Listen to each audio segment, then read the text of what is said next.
Nobody told us our skin would change this much once we turned 50, and nobody told us that one of the best things for it is in your bathroom right now. Yes, I'm talking about vaginal estrogen.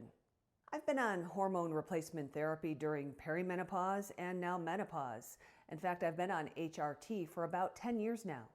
It was the best decision for me as I was navigating mood swings, heart palpitations, forgetfulness, and night sweats. I had a physician friend mention to me about 5 years ago that she put it on her face. She looked amazing.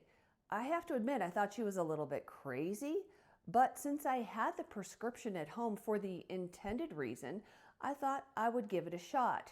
So tonight I'm walking you through my nighttime routine step by step and why I think this tiny tube has made such a big difference for me. We're heading to my bathroom to begin part 1 of this series. Okay, here we go. Welcome to my bathroom. My name is Renee Genie and welcome to Renee Genie in a Bottle.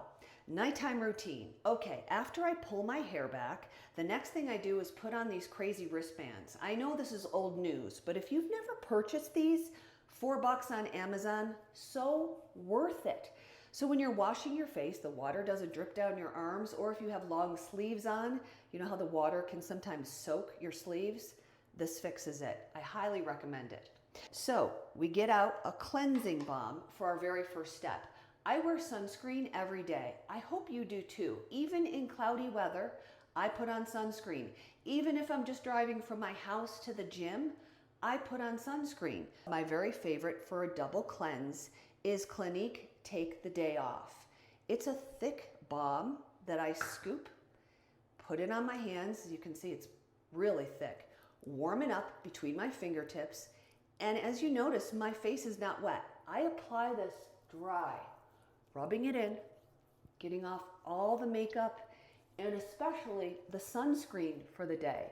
Rubbing the eyelids to get off the mascara and the eyeliner. I don't wear a ton of makeup most days, so it's primarily the sunscreen that I'm really working on to get off. Now I take a baby washcloth. Yes, just a good old-fashioned washcloth. If you had children, you probably have a bunch of these.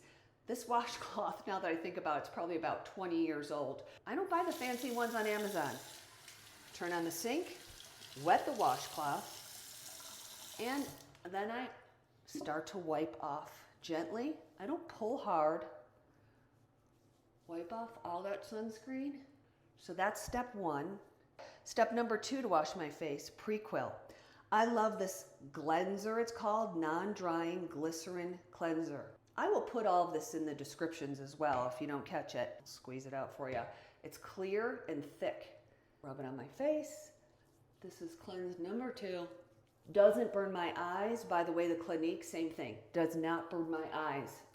Really gentle, really smooth.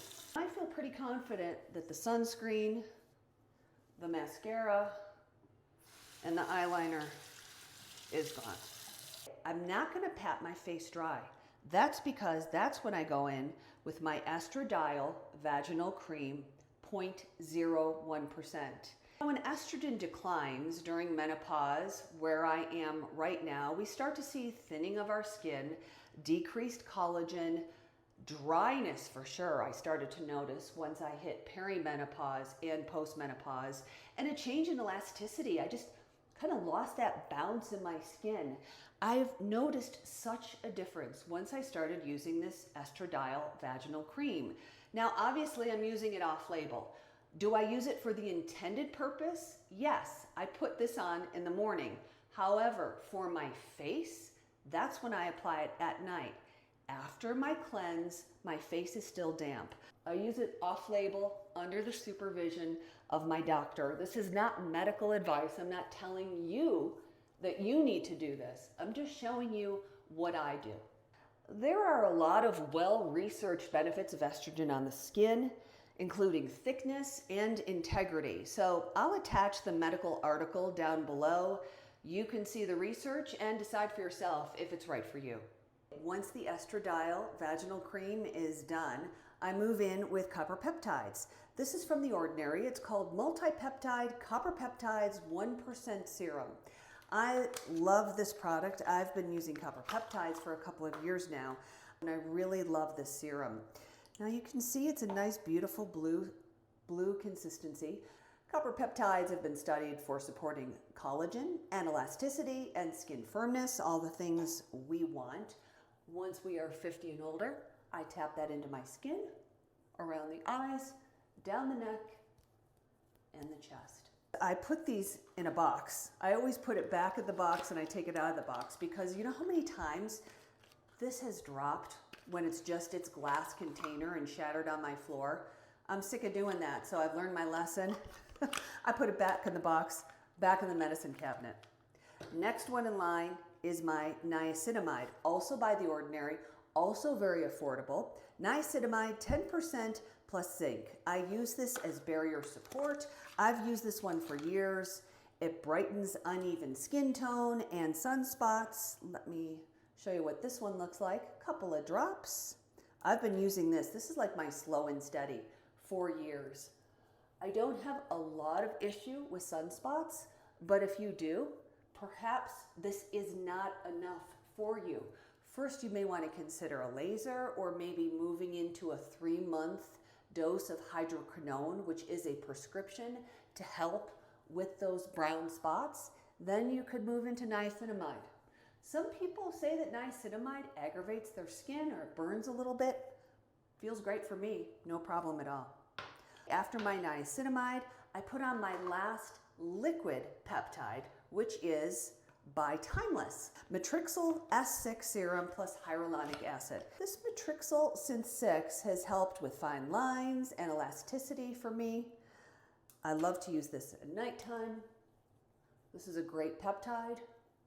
Around the eyes, you know the routine, down the neck and the chest.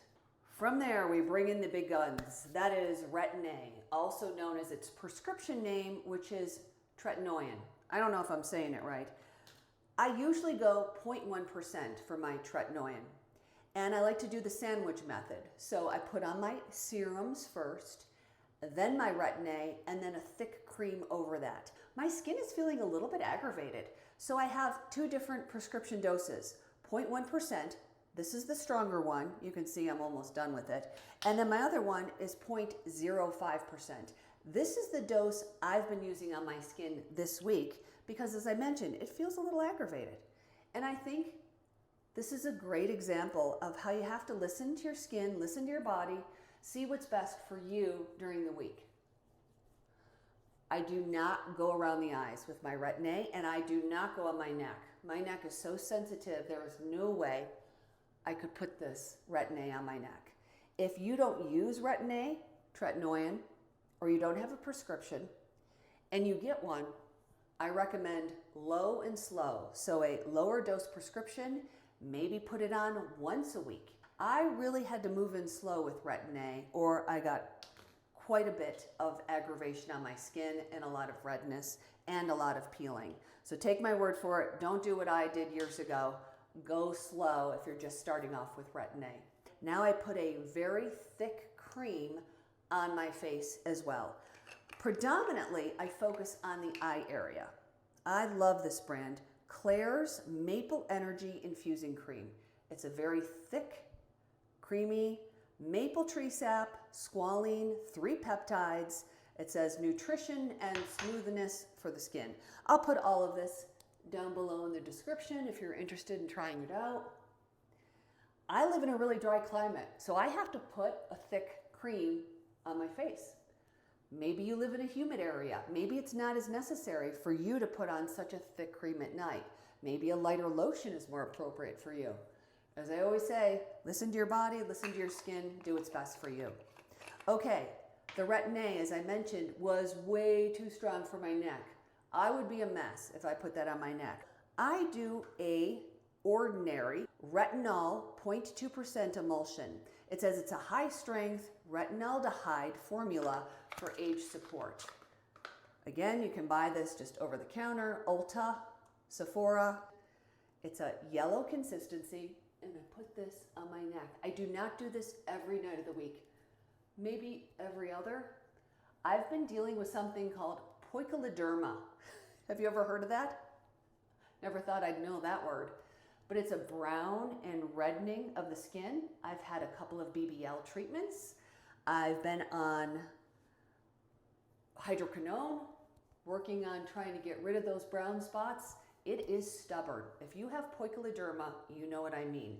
I'm gonna do a whole video on it, and I'm gonna have you follow me. I've done 3 BBL so far. It has been prescribed that I get a 4th one, and then we're gonna look at the results. So join me for that one. That's coming up in the future.